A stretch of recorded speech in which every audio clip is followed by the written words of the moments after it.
Hey everyone, welcome to another episode of the Liverpool Connection podcast, and this is PubChat. We're here at BD Riley's here in Austin, Texas. I'm having a pint. These guys are drinking waters. I'm El Presidente. We got Julian over here. We got Glenn from the Isle of Man, and we're ready to talk about the game. Newcastle 1, Liverpool 2. Let's get into it. Kick it off there. Second time because this didn't record. Hey, you're not supposed to tell everybody. But anyway. No, it's all right. No. God, we love a bit of drama. It's because, you know why, right? Because you were calling him Steve Spielberg, and I was calling him Quentin Tarantino, and his head got big, and then you forgot to press record. I ended up like Alan Smithy, if you've ever heard of him, but that's all right. So anyway, take two. Let's do it. Go. Yeah, teams. Yeah, so we'll go over the teams, the starting lineup. Let's go team. I mean, it wasn't anything really surprising, was it? I mean, we couldn't really do anything differently than what we sort of had. Maybe Henderson. I was surprised. I was a little surprised Henderson started. Yeah. Just because him playing 2 games in a week seems to be a bit of a struggle. And we obviously saw it 'cause he went off injured in the second half. And I also get the other point that Klopp is always about the next game and not looking too far forward. And the fact we have such a lack of options in midfield as well. Yeah. I see the point of view of why he started, but I did have that concern when I saw his name on the team sheet that he's probably not going to be starting against Everton if he's starting here. And he got the hamstring injury, but other than that, the team pretty much picked itself, right? Yeah, I mean, we're coming off a 9-0 victory over Bournemouth. Yeah. Picked the same team. I get what you're saying about Henderson, but I really think his leadership is showing through during this midfielder crisis that we're having. He wants to be selected to help the team out, put the minutes on his legs, and hopefully just be there long enough where other people are coming back from injury. Like Jones was on the bench. Where are you? Jones was on the bench. Matip. Matip came back on the bench. So as these people come, I think Henderson really showed his true leadership qualities. It was just so disjointed in the first half again, wasn't it? Yeah. It was Newcastle set up to do a job. Newcastle did well, all credit to them. You do what you do with the players you have. And Newcastle made it frustrating for us. I thought first half they were very good, and I thought we started to lose patience and we started making bad decisions like halfway through the first half. I think Klopp going mental at the ref, the linesman, the players didn't help us. I think sometimes that doesn't, and that translates itself to the pitch as well, and the players see that they know what's going on as well, and then they start getting frustrated. I mean, you're talking to 2 coaches. We know the players feed off the coach and the parents feed off the coach, right? So exactly at that level too, it's the same thing to an extent. But then you can also say, well, if he didn't, then he wouldn't have maybe got those extra couple of minutes at the end if he wasn't going on the refs. Of course, but so I think it's one of them. And I didn't think Newcastle were doing that much wrong in the first half. I mean, you do what you do to win the game, or at least get a result. Yeah. And I didn't see that much bad, honestly. What, the time wasted? First half, the time wasted. Second half, I did. First half, he though, went down was different. About 3 minutes. The keeper and said, it was like. Well, he was something. I don't know what was wrong with him. If he was sick or something, he took like a little pill, didn't he? I don't know. He had a fart or something. Maybe. Yeah, I mean that could happen. They took the piss, but I mean that's happened at Anfield for it's happened for years. We need to be better than that. We need to be prepared for it. Sure, but if you're talking about a team that is now owned by the richest owners in the league, you want to be at that level. Don't come and take the piss from the beginning whistle, man. Wait, I'm alright. It's just football. You do. There could be nothing more boring in football where you have like teams like playing the same way. I mean, or you end up like Bournemouth, right? Bournemouth went there, pretty open, and you see what happens. I didn't know. Playing open is different than time wasting. It's totally different. No, I think I'm sort of a bit in the middle because I feel like you sit here then. You have to be a little bit smart and you have to be a little bit streetwise and you have to do what you want. It's more on the rest for me. Yeah. So if the referees are sort of letting them get away with it, why would we? The ref could have stopped a lot of that by yellow card or whatever early in the game. He didn't do that, and I think Klopp said that after, and I agree with him. I'll tell you who could have stopped it. Us from shooting to stupid positions. Yeah. How many times did we actually put the ball over the bar or like there was 20 odd shots and about 4 were on target. So we kept shooting from stupid positions. That it was like 30 seconds, and every time we wanted to go get the ball, or someone to go down with cramp because the ball was out of play. So that that would have helped out as well. We didn't have a shot. Yeah, we didn't have a shot on target for way well into the second half, which was telling to that we were getting frustrated essentially, right? That we weren't creating the space, we weren't making that second pass. Firmino was far too deep at times. Salah was far too wide, which we've seen actually the games this season as well.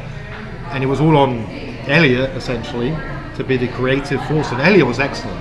Really was. Elliot was fantastic. He was our best player by some distance, wasn't he? Yeah. He's so progressive with the ball. You know, we talked in our earlier recording just how progressive he is. Not recording. He's the dynamic on the dribble that we really haven't really seen him do. But yesterday I thought he was breaking the lines brilliantly on the dribble and getting it forward. He's always looking up. He's always thinking ahead, which is for someone who's barely 19 is a really good sign for where he could progress to in the future. Right? He's getting the ball immediately. He's looking for options as well. He's not a player that gets the ball and then thinks, right? Because then defender and midfielder is going to be on you immediately. Elliot is the one that he knows what he's going to do before he gets it. Yeah, he's been our best player, hasn't he? Oh yeah. And like he was at Blackburn 18 months ago, wasn't he? Yeah. So I think that he was there playing right wing for Blackburn, and now he's playing centre midfield for us. Do you know what I mean? And we obviously see something in that because he didn't play in the midfield for Blackburn. And I don't think the brief times he played at Fulham, even in the youth setup, he wasn't really a midfielder. So we've obviously seen something that this kid could be, the missing link, that we've missed since we sold Wijnaldum. While he obviously doesn't have that, while he doesn't have that intelligence that Wijnaldum has, or because of how young he is, right? He doesn't have that experience. Elliot is someone that's able to get the ball. He's able to get. He's doing a better job of what Keita would do as well. He's totally different than Wijnaldum. But if you're having a Fabinho and a Henderson, or a Fabinho and a Thiago, you need someone that's able to get the ball. And Elliot could be that player. But we'll see. It's early days for him. Yeah, I think it's a totally different type of midfielder, isn't it? Yeah. I mean, that's why I do really love having Harvey in there.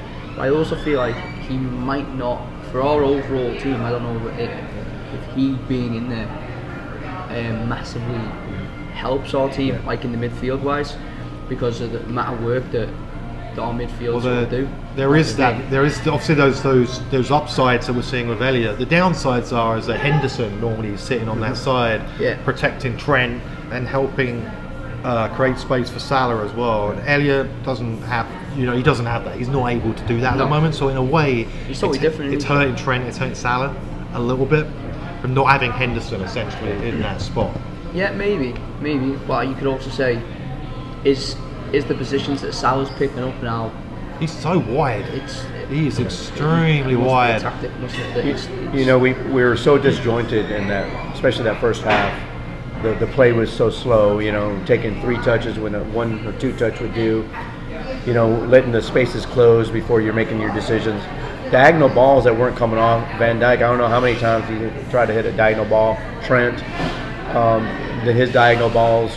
Obviously, it leads to the goal. So let's talk about that goal that Newcastle scored. Isaac, or whatever how you say his name. He is a player for them.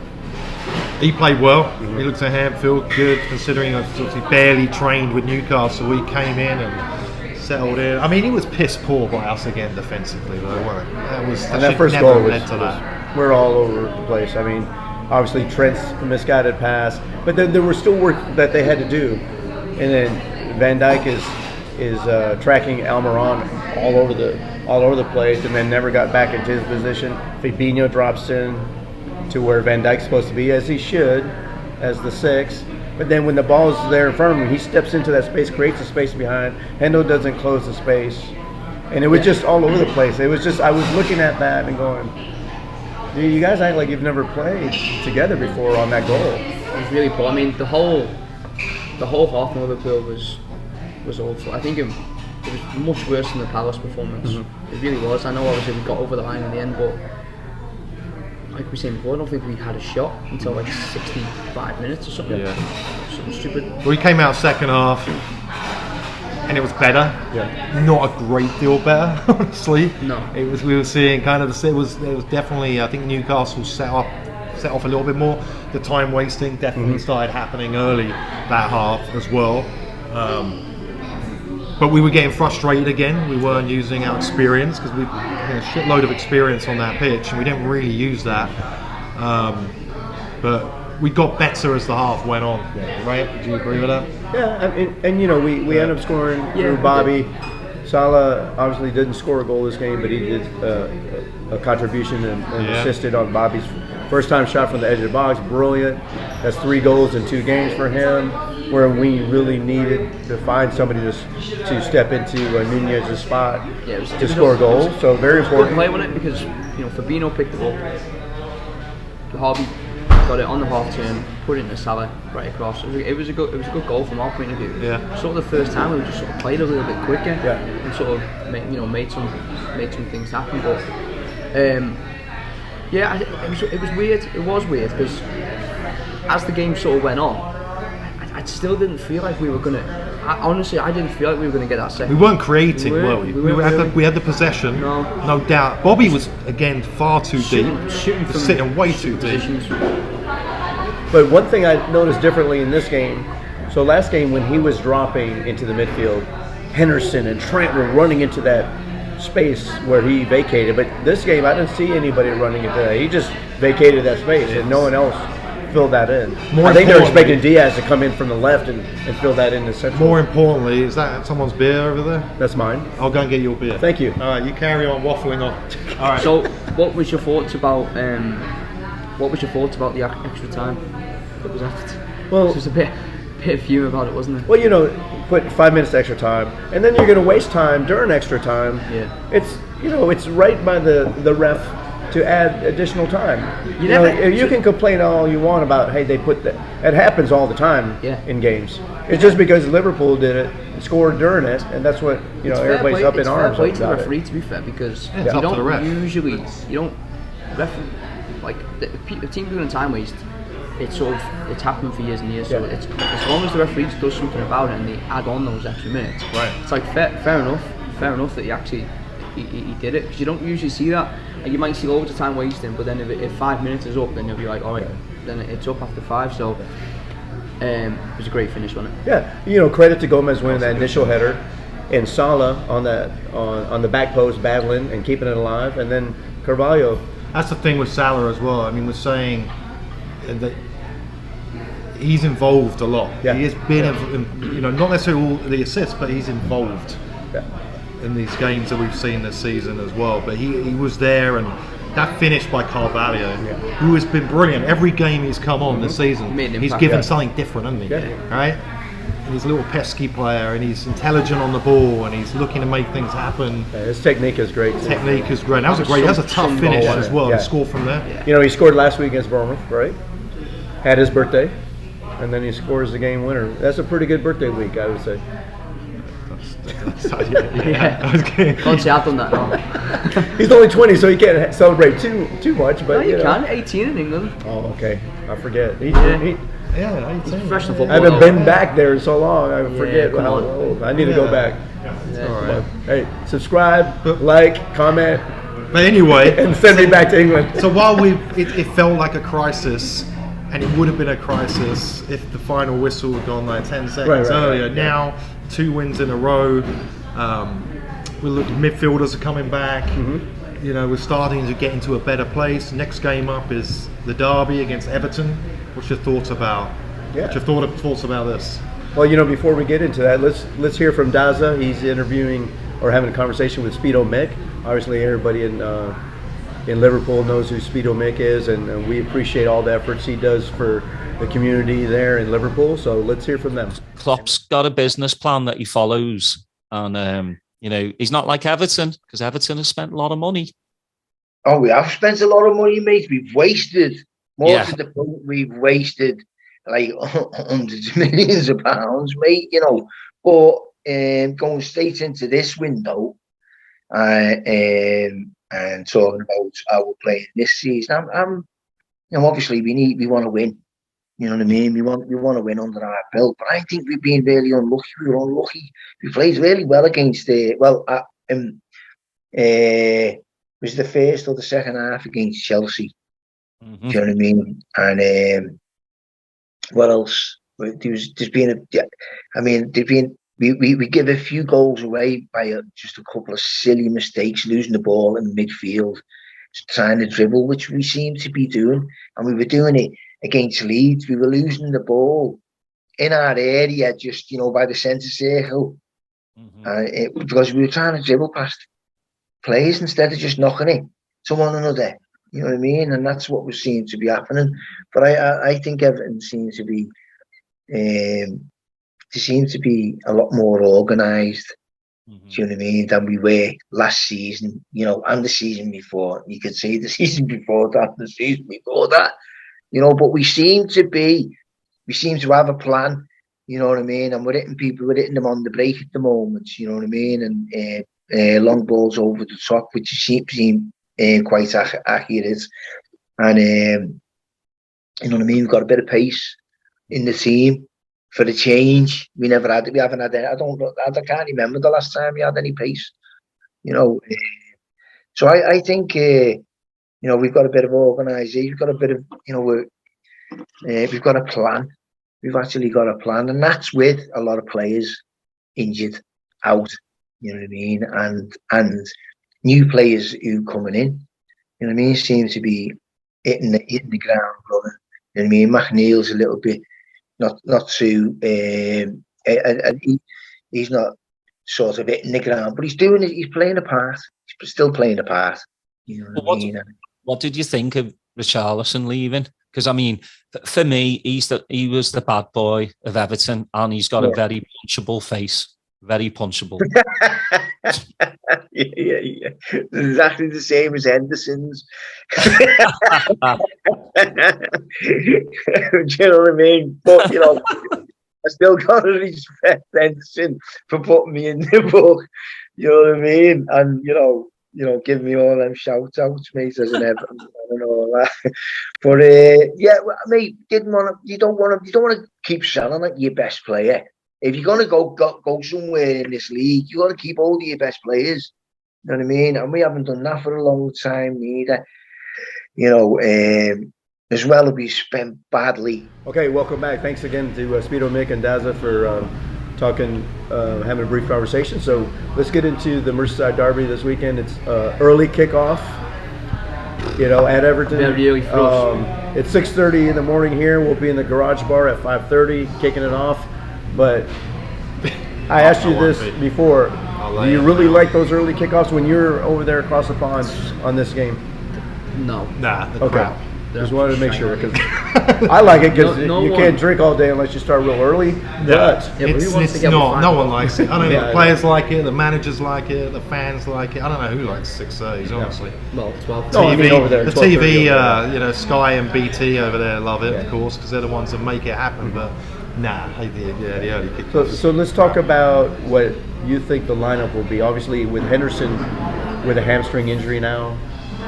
Very doubtful he'll be available. So, what do you guys see as a lineup? Will Nunez come back in? I think Milner is the only one that's going to come in from midfield. I don't think there's anyone else really. And I think Nunez will start, just because Firmino's played the last 3 games. So we might just think, I'll take Firmino out now. With the Champions League against Napoli on Wednesday, right? Well. So that's what I would do. But I think I agree with you about Milner, but it's hard really to disagree with you because of the lack of options. So I think the same. Alisson, Trent, Verge, Gomez, Robbo, Fab, Milner, Elliott. I mean, it makes sense. I would be surprised if there's anyone else. Yeah, I think the only other person that you could really consider would be maybe Jones. I don't know if he's willing to play Jones Elliott. didn't even come off the bench though, did he? Against But Klopp has done that Newcastle. before. I know, but No, So- he's not going to start him at Goodison. Milner will start. Will start. If he doesn't, it'll be... unless we sign like Lothar Matthäus, and he's still able to add something, then I can't see. But I mean, anyone I think else. it goes back to a lot of people are really wanting to see Elliott and Carvalho at the same time in the midfield with Fabinho. No. I don't think it would provide the correct balance at the start of games. At the end, if you need a chase, obviously Carvalho brings a different dynamic. But I think you're out of balance there. Carvalho, I think, is being used the right way off the bench at the moment. So I don't know about starting him at the moment. I think you'll be looking potentially the League Cup. I think would probably be where he would first start. I would think, but. Well, what happens, it's that fallacy where, hey, if somebody comes in and plays good against tired defenders, that they can come and start against. It doesn't work like that. It's so intense. The derby's so intense that it's like he'll want to have one. He always has like a grown-up playing, doesn't he? So you've not got Matip and you've not got Henderson. You've not got Thiago. That's why I think Milner will play. He won't go in there with Jones or Carvalho. I'll be really shocked if he does. Well, and you look at the bidders. Who do they have? They lost Richarlison. They got Ichabod Crane, Gordon. Running around if he's still there. If he doesn't go to Chelsea, but I mean, Calvert-Lewin. Who knows he's if out. He's out. He's out for a while. Where are they? They're going to struggle. Production They're going to struggle for goals, but they actually are surprisingly. But it couldn't be any worse. They are better defensively. They've brought in Tarkowski. They brought in Connor Cody. They're actually good signings. They're Connor's a good solid. signing. They're good. They're quite solid. They've got Onana and Iwobi in the middle. They've got quite big and strong, and they've just got Gay back from PSG today as well. I don't know if he'll play. They'll probably try and get him to play. So I think they'll try and be really solid, try and sit in, try and make it really difficult for us, and then look to try and counter off and try and get Gordon in behind Trent. I think that's the only way they can do it. The only way they can do it is from maybe a free kick or from the corner. I can't see them. If Liverpool score first, game's over. Yeah. I imagine for Cody, it's going to be a weird feeling. You've always thought about playing the Merseyside Derby, but you always thought you were going to be playing for Liverpool in this. I don't think so. In this match, right? At the end of the day, he's been professional football for 10 years. He'll be more than up for this. He'll want to beat Liverpool for. He will be more than. I mean, we've seen it from ex-Everton players that have played for us, right? Yeah. And he'll be up. But speaking about Cody, who is probably going to do a good job for them. So it comes back to us with Núñez, right? So the lunatic Núñez, you think he's going to start? Yeah. I'm not so sure if he will. I don't know. After what happened in the previous game, getting sent off, suspension, coming back away at Goodison, the atmosphere is going to be pretty hot. I don't know if that's the best move. I think he might keep him around and start him against Napoli in the week. Because it's not going to be hostile there. Yeah, but it's different, right? It's different. He knows Europe, and I think it's more open, right? And I think maybe that away from home suits him better. And I think the refs also look for that. Because of Núñez, I mean, the fact is, we've won 2 games in a row since he's been out, and it's hard because it's a different style of player. It is. I'm just not sure it's the best thing to bring him back in for that. The only reason I think it's more about, I think Firmino's come back. He's done all right. He's played 3 games. Yeah. We are now going into a period where we're going to be playing twice a week. Yep. And I think he's going to look at it and go, he'll need to try and rotate him a little bit now because we've not got really any options. Right. So I think that's why I think Núñez will start the game. And I just think he'll be hopefully not too much on the other side. I think he'll be so fired up to play. Well, it's like hopefully he's not getting sent off. You saw him on the bench against Newcastle, right? Yeah, he was brilliant. Lunatic. Yeah, he is. It's funny. So obviously the kerfuffle on the sideline with everybody. Matip was funny as well. But also, laying on the floor, I saw a picture of Konate, and he looks menacing, man. If you want to get in the strap, get with Núñez and Konate on your squad. Make sure they're behind you. 100%. So, what's your predictions for the game then? What you actually think? My prediction for the game will be 2-0. 2-0. Yeah. I'm going to go with 3-1. 3-1, yeah. Oh, you got it first before he did. Yeah. No, I think the classic 3-1 to us. I don't think we'll keep a clean sheet, but I think we'll have too much. And we have options now off the bench potentially. So 3-1 to Well, Liverpool. when we did the podcast before, Yeah. it didn't happen, which was absolutely unbelievable. I said 3-1 first, and he copied me, so I'm going to have to stick with 3-1 as well. Yeah. So, 3-1. You said Salah a hat-trick before, didn't you? I did, yeah, Salah hat-trick. Salah hat-trick. It's got to happen soon, right? He's got to get the goals. You know that Haaland's scoring like 9 goals already, which is... Yeah. I was going to say, You know that me pisses and my him off. Come on. Speedos doesn't work now because we mentioned it before, did we? Yeah. Yeah, what was that? You wanted to see Glenn in Speedos, right? Isn't that what you said the previously? Speedo bit. Something like that. Yeah, tell, it's not like- funny now. It's not funny now. No, it's still hilarious Yeah. because they're wondering what's going on. Why you want to see him in Speedos? What's that about? Do you remember? Clicks, views. Yo, you wanted him in it's only Speedos for for views? views. Speedo Only Mick. for views. Speedo Mick Speedo mentioned, Mick. didn't he? Yeah. It's not Alright, funny- so it's not funny now. Speedo Mick can wear the blue Speedos, he can wear the red Speedos. Per they can have a Wilson's track. request, if you want to see Glenn here in Speedos, Christ. you have to leave a 10,000 comment. views. You have to leave a comment at the bottom of the video telling us why you want to see Glenn in Speedos and what you think you're going to get out No of one it. wants to alright? see that. No I one. know. Well, we'll see, won't we? But if Salah scores a hat-trick at the weekend, you never know. Maybe next year. Maybe we'll always Speedos for it. So you say there's a chance? He said there Okay. is. It just took a really weird, Yeah, that's all right. weird move. So you said 2-0, 3-1, Yep. 3-1. Favourite derby memory? Easy for me. Growing up, 86 FA Cup final, Liverpool 3, Everton 1. Love that. Everton 1 up. First half, they thought they had a chance. We were pretty poor. That first half, second half, we came out. Jan Molby, if I recall, was exceptional that half. It was brilliant. Ian Rush got 2 goals. Rush on the far side. Is this 3? It is. Like legendary commentary. That's my favourite.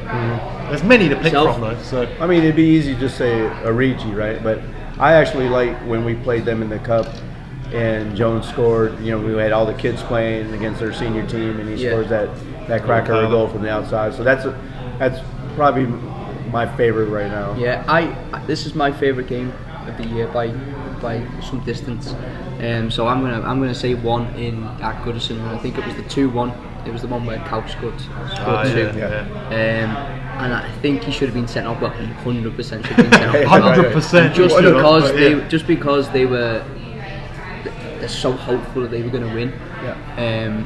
They're the best ones for me. When they think they have a chance and we just destroy them, the hope, they're the best ones. So that one when we won 2-1 was probably my favourite one. But there's so many to pick from, isn't there? So.